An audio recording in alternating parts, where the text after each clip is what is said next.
might go deliver a speech that 100 people in there listening, but you might only touch 2. That's true. Those 2 might touch 4, and those 4 might touch 8. You know what I'm saying? So you can't go in there thinking you about to grasp the whole mentality of the 100 people because you ain't gonna understand their struggle or their story in an hour and a half or whatever these people giving us. Yeah. But when you deliver it and it's genuine, it's authentic, that shit is just gonna register to them and they gonna make it make sense. Because I'm gonna tell you like this, waking up to 3 hots in the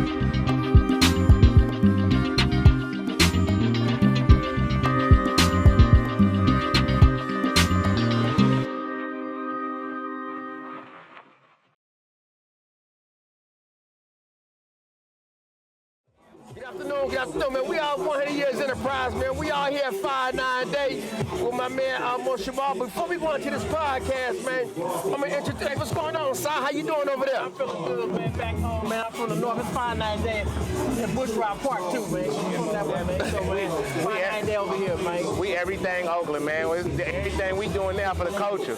Exactly. And again, man, so we're gonna introduce MotionMall to the show.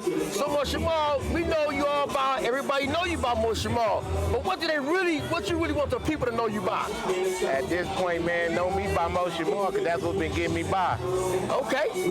But it's authentic, though. So MotionMall, Mall, Jamal, you know what I'm saying? Like, it ain't no secrets with me, man. It's an open and closed door policy. Yeah. I know we're going to get into it. We're gonna get into a lot this day, but I want to ask you one quick question. By being out here on this day, what does it mean to you to see all your people? Man. For all my people that I can't see and all my people that I'm waiting to see, and what I mean by that is like incarceration and death.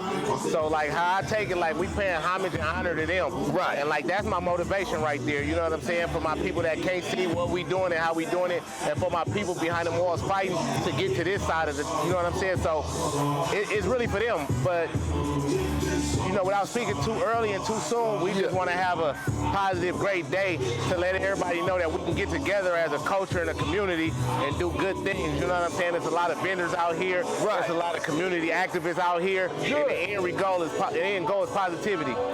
Absolutely. It's good, man, you know, to be out here. And I just want to add too, man. You know, we came out here. The streets is open, like so many people out here today, right?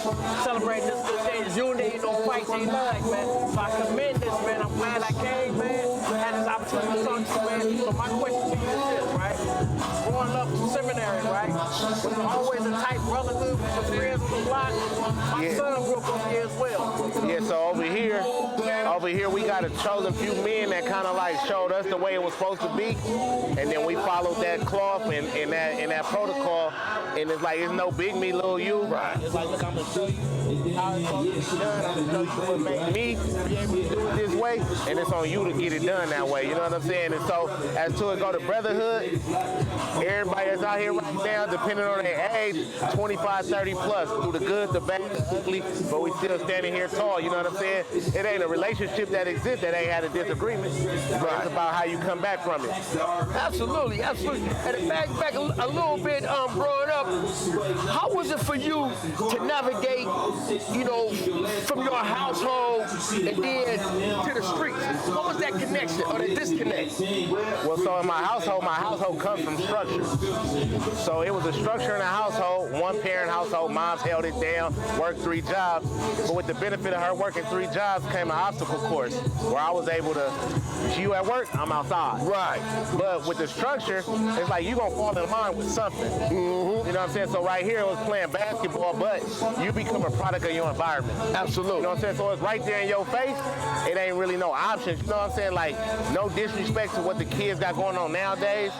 they see it on social media and try to apply it in the streets. Right. We seen it in the streets, and that's all we had was the streets. You know what I'm saying? So if you young and you got an outlet, use that outlet. The streets is gonna be here. You know what I'm saying? And if that's your last resort, I ain't telling you what to do and what not to do. But the streets is not for everybody. Absolutely. You know, and that's one of the mission of what we doing 100 Years Enterprise is to steal you from making early death decisions, right?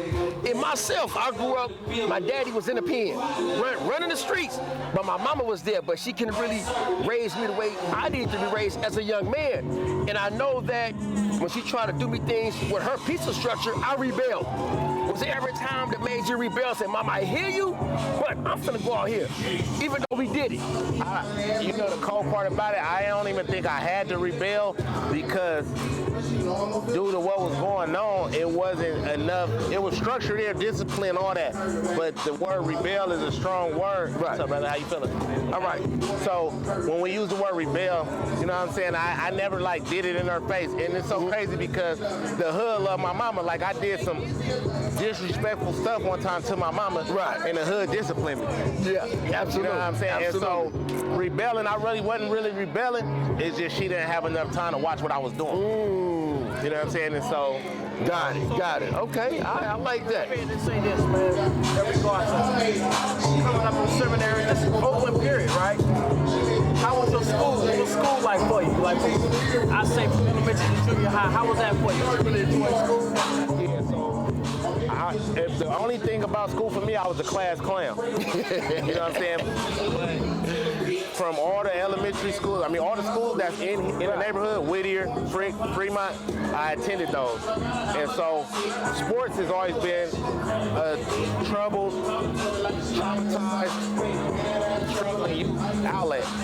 And so with that being said, it's like we went to the after-school programs, played basketball, played flag football, played t-ball. Right. But like I said, when you're really outside by force and not choice, you don't have that many options, so it's right there in your face. Yeah, absolutely. And so that outlet becomes more joyful. Like you hanging out. Like we had a program over here where you couldn't sell dope if you was outside during school hours. You know, and the elders, that's what they had going on. So, you know, as far as what you say in school, you're gonna go get your grades right. You're gonna be participating in school because after school you got so much time on your hands. Exactly. You know what I'm saying? So now with the different generations, like LeBron's, Kevin Durant, they had the skills with the sponsors. Yes, sir. We had the skills without the sponsors. You know what I'm saying? We get one good day of practicing, one good day, you know, 2 hours a day where they opening the gym for them. Right. You know, that ain't how it was for us, you know, but, you know, Damian Lillard and a couple of people around Oakland, they changing that, you know what I'm saying, one by one. But, you know, hey, we ain't gonna quarrel with spilled milk. We just gonna keep pushing. And, you know, like, with what y'all called me for and told me to pull up and show out, you know, and come and invite y'all to come over here and see what's going on, how we doing it. Absolutely. It's just pushing forward for the culture, man. It does. I appreciate what y'all doing. We appreciate it, man. The reason I ask that too, For sure. a lot of young men, right, in the hip hop, right, and I be trying to give them the personal side of you guys, how y'all travel was, right. So we been working in juvenile hall for a lot of years. I just been needing that information from you, so I can better, you know, me tie into the culture now. They different than what we were. And see, like, Moving a lot faster. yeah, and see, they losing a lot, they moving a lot faster, but the reality of it is, a lot of us giving up on them. Right. You know, it's a lot of us that feel like we lost so much time that we don't have that time. Right. But in the same sentence, we had that time because we want them to be better than we was. For sure. And the only way we can have them to be better than what we was is show them what to do, what we didn't do, and what we were supposed to do. Because at the age that we are, I guarantee we ain't gonna do it right every day. Right. But we ain't gonna do it wrong every other day neither. You know what I'm saying? You ain't gonna wake up every day, keep doing the same stuff that got your hand burnt on that stove. Woo. When you hear the name Rainbow Park, what does that mean to you? Man, that's my childhood, man. Like, I done seen the worst and the best from that gym, you know know what I'm saying? Like that gym right there and the people that was around that gym, structures around that gym, excuse me, they molded us to be the men that we are, you know what I'm saying? 1 second. It's all good. 5-9 days, y'all. Hey, interviewing the hood right now, right here. See a lot. I'm on the side of the store. All good things here. Oh, I'm right here. Oh, man, yeah. Man, hey, man, it's a blessing just sitting here, taking it all in, man. 100 years enterprise, man. MotionMall, man. It's a blessing, man. Yeah, man, We just try to reach the youth, man, about what we do, man, how we try to serve the community. And this is a perfect example of it right here, how you serve the community. Man. Exactly. You know the cold part about it though, like as y'all said, y'all going to do that work that need to be done in the juvenile halls and in the youth camps and in the system. You might go deliver a speech that 100 people in there listening, but you might only touch 2. That's true. Those 2 might touch 4, and those 4 might touch 8. You know what I'm saying? So you can't go in there thinking you about to grasp the whole mentality of the 100 people because you ain't gonna understand their struggle or their story in an hour and a half or whatever these people giving us. Yeah. But when you deliver it and it's genuine, it's authentic, that shit is just gonna register to them and they gonna make it make sense. Cause I'm gonna tell you like this, waking up to 3 hots in a cot, you gonna mind somebody. Man. It's gonna make you mine. And we gonna get there too. We gonna get there. You know, and what really, cause I was watching you, but I first saw you at Rainbow Point when we did a thing with OG Glenn. The giveaway, you came out, right? And we all took the picture. And so Wayne, my good brother, Upshaw, right? So Dwayne, he said, hey, Five, man, we'll all be good, somebody to talk to. Yeah. Yeah. So how's your relationship with you and Wayne? Me and Wayne, you know what, man? Wayne raising them kids. He doing what a father's supposed to do. And, you know, me and Wayne, like this high, you know what I'm saying? And so everybody got their story. Everybody got what they went through, man. And you know what I'm saying? He didn't allow that to define him. Right. And, you know, when you got real friends, good relationships, you ain't got to talk to them people every day. Absolutely. Check on what they doing and how they doing and salute what they doing. You know what I'm saying? And when you walk with a certain path and a certain concept, like a certain like principles, you know, how you walk within yourself is like your morals, your principles, your uniform is what you stand on. You know what I'm saying? And what we stand on is, you know, bro is 100, and it feels so good for somebody to be talking about you good in a room that you ain't in. Right. You know that means you doing something good. When somebody speaks highly of you in a room that you ain't in and recommend you to do something positive from all the negative we came from, you can't lose. Absolutely. Absolutely. I would say, man, you know, Wayne Upshaw, man, I totally love him, man, because he ain't showing us top class respect, man. I mean, even when we was inside together, he's to holler at us. So you telling us about him and him telling us about you, man, we already know what your cut is. You know, we just want to give you your flowers because you out here in this community, man, and it's like, it's even making me go back. Think about where we come from, you know what I mean?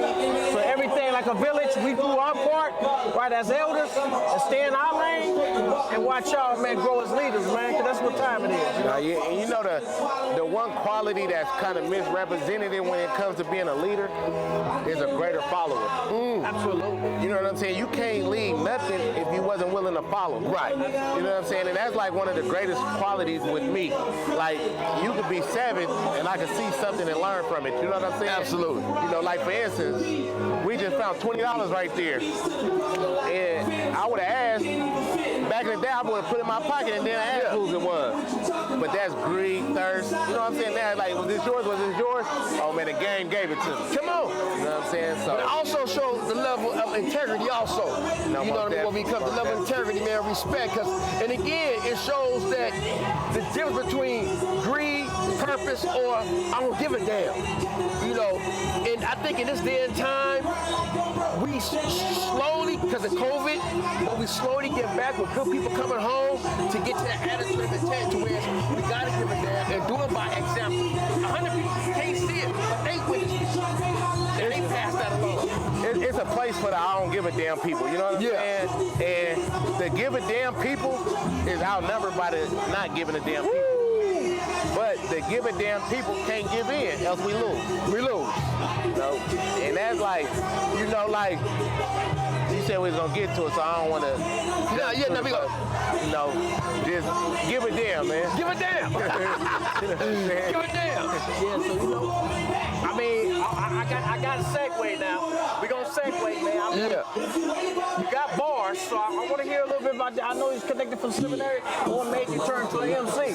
I didn't hear you. I said, what made you turn to an MC in regards to just jumping in the game with the rap game? So, man, you know, I think we all familiar with who my brother is, Filthy Rich. Exactly. So, I did a Let Me Talk to Him the other day where I spoke on being a team player. And if you've been playing point guard all your life, and the coach tell you to be a center, he sees something in you that you don't see in yourself. But when somebody sees something in you that you don't see in yourself, sometimes it's best not to question it. So with the rapping, I came home, our conversation was be a manager. Right. Be an artist development. Just do, you know, like I talk to people, I want to change lives. I want to be something somebody can reach out to me when they're going through hard times and hard days. And so with the rapping, you know what I'm saying? My first album to my last album, you can see my growth because you can't really have ass in nothing. But I've never did no rapping before that first album. I took a picture in the studio when I came home. And my fan base was like, oh yeah, you got a story we want to hear. And I just went in the studio, I did like 12 bars, and I was trying to cheat code, put somebody else on there and put somebody else on there. And bro was like, no, you got to finish that. That's your first thing. You know, they asked for it, give it to them. And so the more time you spend perfecting your craft, the more time you become a perfectionist. And the only reason why I'm still doing it, minus somebody saying I can be the next Jay-Z or the next Drake, the only reason why I'm still doing it is because my story is authentic. You know what I'm saying? Catch a fabricated bore, it's for entertainment purposes. Right. You know what I'm saying? However, the message that I'm trying to show and give is it can be done. It can be done. You know what I'm saying? It ain't like I'm a millionaire off of rap, but it's opening doors. Absolutely. You know what I'm saying? And so, you never know what's going to open the door and what's going to give you the outlet. You know what I'm saying? So you can't give up or give in. You know what I'm saying? Yeah. And just keep giving a damn. Never know. They're going to put that on the back of one of them shirts, man. We just going to keep giving a damn. Come on, man. We're going to keep on. Hey, that's that. Man, I'll keep on giving it to you. Oh, yeah. Oh, yeah. Man, I can't wait to see this again. That was a jewel you dropped. Yeah. You know what I mean? For sure. You can tell you love what you do, too. Yep. Hey, I got how many kids you got? 2. You got 2 kids. I'm doing an interview. I'm going to hit you right back, brother. By you having 2 kids, and at your age of where you come from, where you been, to be back home, have you thought about what you want your legacy to be? For the dad, you want your kids to say, okay, my dad was this, and he left me this. You can sit back as a grandpa. Like, yeah. So, I just was able to make it to my daughter's prom. And after the prom, she gave a touching message to me being there. Wow. And after all the trauma I've been through, a lot of people call me emotionless. But they call me emotionless because I know how to, not mask them, but I know how to deal with them. Right. So you might not see me emotional, but I have emotions. Right. So that was the first time in a long time I've been touched by something that I did. You know what I'm saying? Like, to see her cry and have an emotion, it gave me back my emotions. You know what I'm saying? And so, like, when you say legacy, it's still growing, it's still going. Okay. So all I want my kids to ever understand me as is that I gave this thing called life my all. Right. And that's all I want them to do. Whatever people accept you for, let it be you. You know what I'm saying? And the rest will follow. Right. As long as you keep being you, staying you, and true to you, you're going to die a happy death. And leave a legacy that can be talked about. Right. You know, so when it comes to my kids, man, as long as they put their foot forward to be better than me, I'm happy. You know what I'm saying? And, you know, of course, we want our 40 acres and a mule back and give it to them. And that's still to come, man. You know what I'm saying? Absolutely. Hey, Hey man, you uplifted me. Yeah. Listening, man, because the baton is being passed. Yeah, man. I mean, you full of everything that's needed out here with these youth, man. I appreciate hearing that. man, I appreciate y'all, man. You know, like, it was a discussion about even coming to 5-9 Day because I've really been on the process of getting my life together, missing things. You know what I'm saying? Like I say, like, I don't mind missing things now. That's where I'm at the age. You know what I'm saying? But then, like I said, I can't sit back and take a knock on the culture or what they ain't doing and how they ain't doing it, and then I got to be walking in the line that I want to push. You know what I'm saying? So, like I said, it's probably somebody that see me out here today that ain't seen me in 14, 15 years. It's somebody that want to hear from me that know what we pushing now. We ain't taking lives, we changing lives. Changing lives. That's what we're doing. And so, like I said, man, you know, you ain't gonna change the world in one day, man, but you can change it in one mindset. Yeah. What was that? Maybe 17, 18 years ago? You left us. You left the people, right? Yeah, you know, I was sentenced to 18. I left. You were sentenced. Okay. I did 14 off that 18, but yeah, man, in 09 I left the people. So you left the people in 09. How was it? Because I always tell a story when I first went down to 17, right? When I had to sit in a holding cell that first night. How was that first night for you? If you can remember. So when I first got arrested, it was like, you know what? I'ma just be. I gotta give y'all this true story. The path that I was going that first night, I said this just saved my life. Like, I lost my brother in 05, my cousin in 08, and I'm like, what's my purpose? So I always wanted to chase a bag. Right. So I'm like, oh yeah, we running in these banks just regular. So every time my account at the house went lower than 10,000, I jump on the freeway and look for another bank. And so it was like, all right, boom. I'm out my element. I'm out the way. I catch my case in Southern California. I'm dealing with some people down that way. Right. And we knocking on them doors and we doing what we supposed to do. So when the police get behind us, we got the driver and the car get quiet. I'm like, man, let me look out the back window. Whew. They got about 40 cars doing this on the freeway where they shutting it down. What? I'm like, So long story short, they arrest us. He pulled his shirt up, take pictures, all this shit. Yeah. I'm from Oakland, man, so my evidence as far as pictures go never pop up because they can't gang enhance me. Exactly. So to fast forward to the first night, I only could put in my mind, I'm gonna be away from my daughter life. I never put in my mind that I'm not guilty, I'm doing too much or I'm doing too less.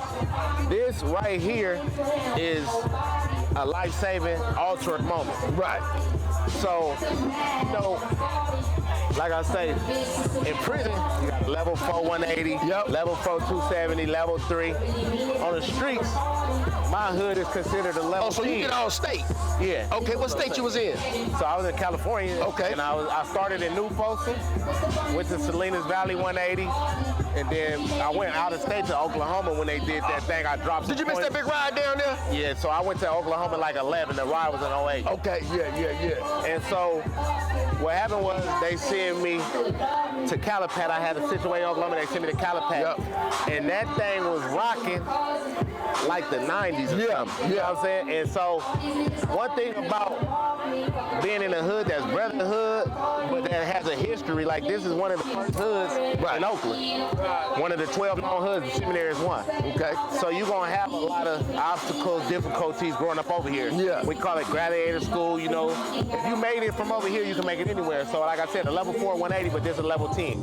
So before we go there, explain to the people the difference between a 180 and a 270. So the design. The 180 design is basically, let's use street terms, a cul-de-sac.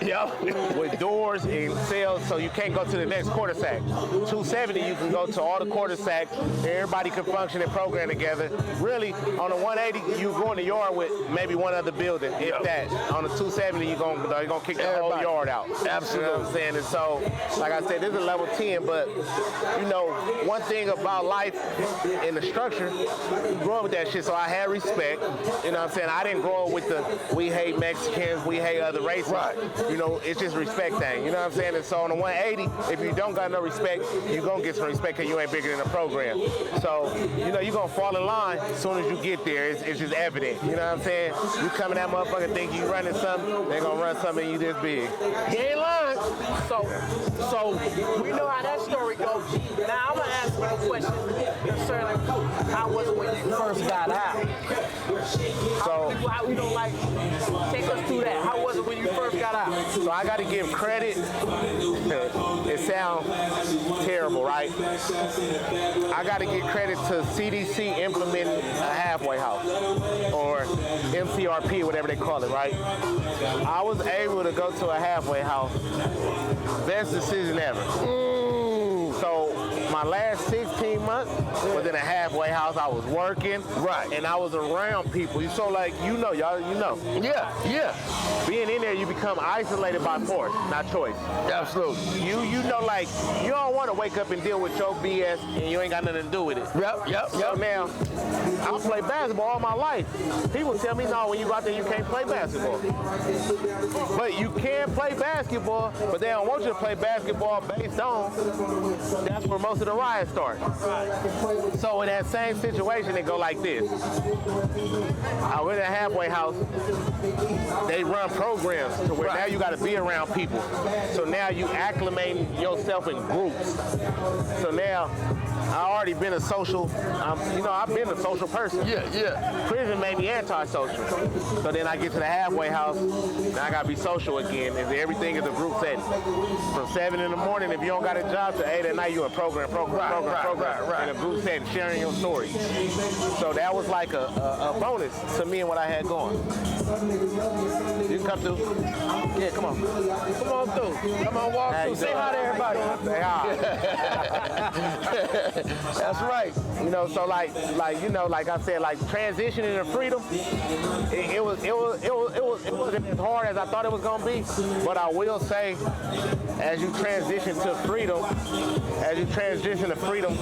you gotta be comfortable with the path that's meant for you. Yes, sir. And you gotta take endless nights on identifying with self to identify what works good for you. Mm-hmm. I'm gonna say this, man, you know, we might be OGs in this game, right?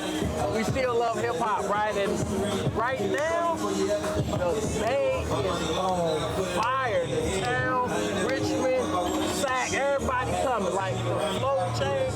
What's going on with the rap culture, man? What's really going on? Y'all putting out fire hits at the hits. Man, can you try to explain that for us, man? For us, and the youngsters that want to be in it too. What is it? That it factor. You know what I mean?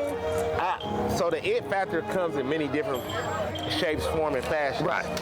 Some people got the bars, some people got the looks, and some people got the network. So with the Bay right now, Ghazi is shedding light on the Bay and what all we got going. But I think from many moons and ordinances of what they didn't do right and what they did wrong has become a mix to what we can do. You know what I'm saying? And that don't mean we all got it together, but we are understanding the fact of what he eat don't make me shit. I might don't want to be in the same room with him. Right. But I don't mean I gotta announce my problem with him. Like I don't gotta put my problem on the forefront with him about our differences that we had. If our differences wasn't had on the platform, it don't deserve to be on the platform. So when somebody, you know, hey, what's up? Whoa, whoa, that ain't my business. Right. You know, don't ask me about the people you don't see me with. But we ain't mad at you. It ain't no love lost. So, you know, like I said, coming up in these trenches, we had a lot of love that we lost. You know what I'm saying? And so, long as you know to move and operate off of love, you got the potential to just, hey, they found the lane. That's their lane, and let's get it going. Absolutely. When you said that you felt yourself change and becoming a new man, not the same person you were. You walked in when you got arrested, you laid that night in your bed, 6 years, 4 years, you're like, okay, I see my mind changing. I'm going to move in this direction now. So my biggest changing moment while I was incarcerated was my I don't know where you're gonna park. I'm on the side of the store. Come up from 64th way. Come up from the back of 64th and make a left on Hayes. I'm back that way. All right, and what? 5. All right, well go all the way to 64th. Come down and make a left on Hayes. I mean a right. A right. Yeah, that's a right. Make a right on Hayes. I'm still doing the interview. I'll be right back. My apologies. So it's all good. Basically, my changing moment was I was sitting on the bed, and my mama had expressed that she was gonna go through a journey of being clean. At first, she said she didn't want to see me with those blues on. Right. So then, when she started going through her journey of being clean, I said she can get clean. I can get out the bullshit. Right. So for 7 years, you go to prison and you be up under a misconception that it's okay to fuck up. So, you know, the momentum in there is like, hey, let me set a demo so people will leave me alone. But if you ain't doing what you ain't supposed to do, ain't nobody gonna mess with you anyway. That's right. Because what you gonna be dealt with, you gonna get involved anyway. You know what I'm saying? Yeah. By force and choice. Because if you don't get involved by choice, you're gonna be forced to do something else. Most definitely. You know what I'm saying? So understanding that, and then you know what I did understand when I was incarcerated was, don't take that $50 your grandma got you and go try to go buy a quarter ounce of something and go flip it and do all that. Now when it go wrong, you gonna say, my grandma gave me this and I'm ready to flip the yard. So it's like we can have those conversations when you see somebody going down that path, blood, Crip, Mexican, white. Man, I didn't stay away from talking to nobody because at the end of the day, what they did affected me one way or another. Right. So when I see you doing some silly shit, I'm gonna pull your cord on it in a way that you gonna respect it and be like, you know what, you right. So after my mom was like, I'm gonna get clean, I did 7 years on bullshit and I did my last 7 years improving.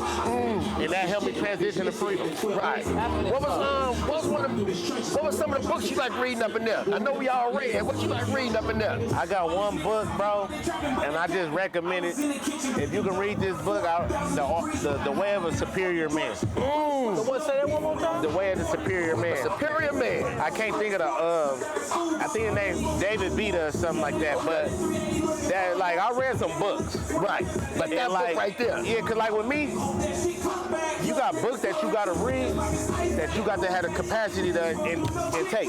Yeah. You know what I'm saying? Because you don't want to read something that's going to twist your mind left, right, and you know what I'm saying? And that book is a study, a good read, and it's worth the $20 you're going to spend, and you can read it 2, 3, 4 times. People who like reading on the streets, I recommend that book. You know what I'm saying? Yes, sir. And like, no loss to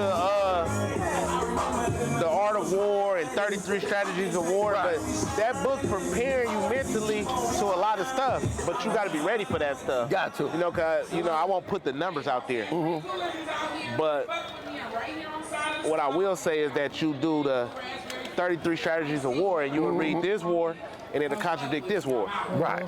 You know, and then you'll be like, hold on. So if you ain't got the mental capacity to see what's really going on, you're going to get lost. That's true. That's the key, man. Being in tune with your circle too. Everybody should come with something of value. It makes the whole better. You know what I mean? But I just want to talk on that. I know we're going to cut the show here in a minute, right? Sure. Understanding your circle, right? Let's get there. Understanding the value of your circle. Absolutely. But also appreciating the value in which one brings. Absolutely. Because you got a circle. He bring $1 million. He bring $1. But he bring $1. That $1 is worth more than that $1 million. Absolutely. I got a brother pulling up right now. Yo. Huh? Yeah, I'm good. Where you at?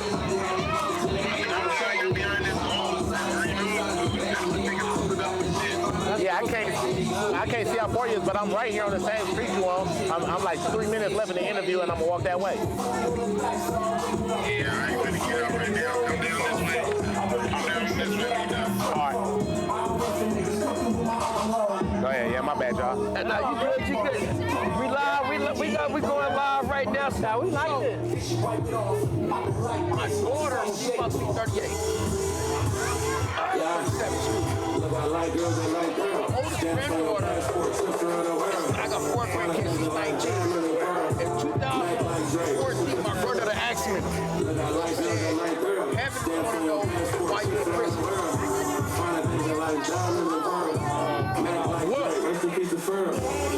Tell it. My daughter said, come here, my daughter got to get that. She said, no, you tell me. How much of my grand I'm in here for a bird? Growing up the way I did, dropping all that stuff, right? So when I broke it down to my granddaughter, we got a good bond to this day. She's one of the family. How was it for you to keep your relationship strong with your kids while you was in jail? I think the benefit of it was that my son is only 3, so I had him since I've been home. So my son is 3, I had him since I've been home. My daughter's 17. And you know, even when she couldn't understand letters, I was writing letters. Right. So then when she started being able to read those letters and understand, you know, I don't know if I get a pass for this. Everybody's situation is different. Yes. And I ain't blame her that I was chasing money. Right. You know what I'm saying? But I think I got a pass that I was chasing money, if that makes sense. Yeah, yeah. Daddy out here doing what I try to get what I need to get. Make sure family was good. Yeah, and you know, like, when you're incarcerated, your support system, your kids, your family, your grandkids, your cousins, your aunties, Right. that whole support system is going to support you off truth. Absolutely. So as long as you can keep the truth away from them, then you good. But when it's time to deliver that truth, Right. that gives them room to grow with you as an individual, because they're going to start understanding that truth. Yes. So I don't think in my situation it wasn't as hard as me, because it was like that's the lifestyle. You know, but me and my daughter now, we got a hell of a relationship because I'm open and honest with her, and we just putting our best foot forward together, and we push. That's good, man. That's good. Hey. I know before we, you got any more? I got one more before we go up out of here. Ask your question. This here. You back home. How was your relationship with your friends while you was inside? Like, you know, checking in with mom, checking in with family, checking in with kids. See how everybody doing. You had, you know, how was that? So my whole circle, family, friends, brotherhood, they knew, you know, like I said, my case is my case. Right. It's not a neighborhood case. Exactly. It's not an entitled case. So my case is my case. So when I reach out, what you can do, what you will do, is a blessing within That's itself. what I'm talking about. So I ain't calling nobody, hey, did you check on moms? Hey, mom's out here right now. Right.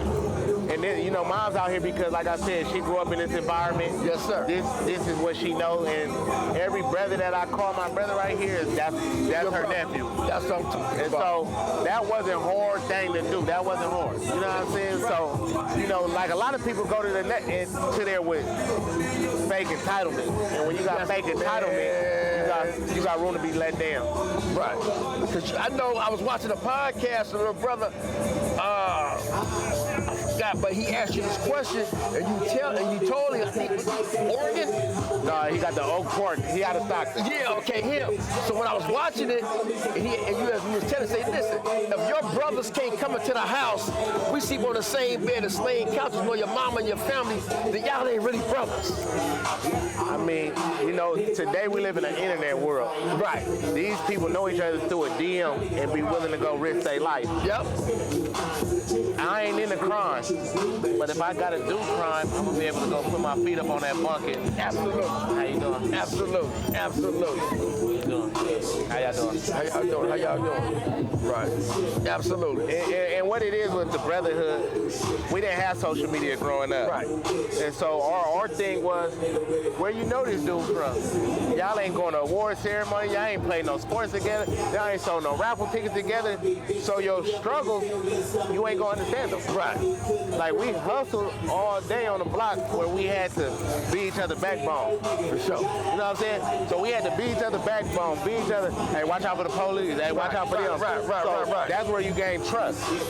That's where you gain real brotherhood, real, you know what I'm saying, understanding. So, you know, it was easier for us because we weren't distracted by the internet. Okay, man, for sure, man. I know, man, we appreciate you for coming to the show, coming out here, man, back from, you know, and back from there, man, you live in another state, but to be back home, and I'm glad we was able to connect, man, and you know, and get a conversation in, you know, on this day, and I know it's special to be back here, man. So, before we close out, is anything else you would like to say to the people, to the community, man, and hey.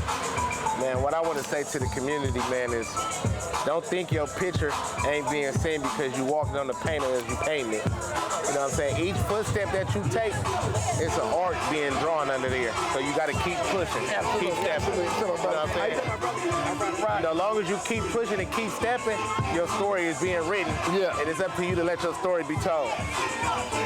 Yeah, I reiterate what Fahim said, man. It's a pleasure, man. I didn't hear you. Yeah. Come up this way come up this way. It's a track hawk right here. Come up here, I'm gonna let you park right here. In a black car right there? I know it's some females right here, but I got a couple more minutes. I got my bro rocking in. I'm about to come in a few minutes. Give me a few seconds. For sure, yeah. I didn't know it's a whole lot going on, man. It's a nice day. Stop, man. Come on, man. Wrap us up, man. And yeah. I said, man, you know, I just want to give my flowers to him. You know what I mean? Let him know, man, this is a great day, man, to come out and to hear from you, man, personally, man. Fahim said a lot about you. I'm glad to meet you, man, and it's been a blessing. That's right. Community, man, yeah. So you know, man, I'm gonna just say thank y'all for having me, man. It was a pleasure meeting you. Thank you.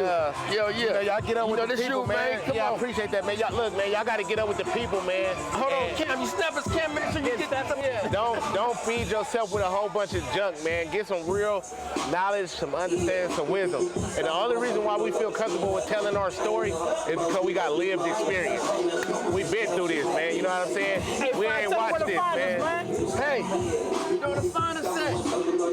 On our Instagram, 100 Years POP. On YouTube, 1HYE Podcast.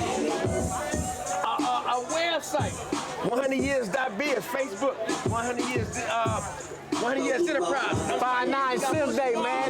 Come on, man. 5-9 day, man. And we up out of here. Yeah, appreciate Man, we appreciate it. Absolutely. Appreciate Appreciate my that. brother.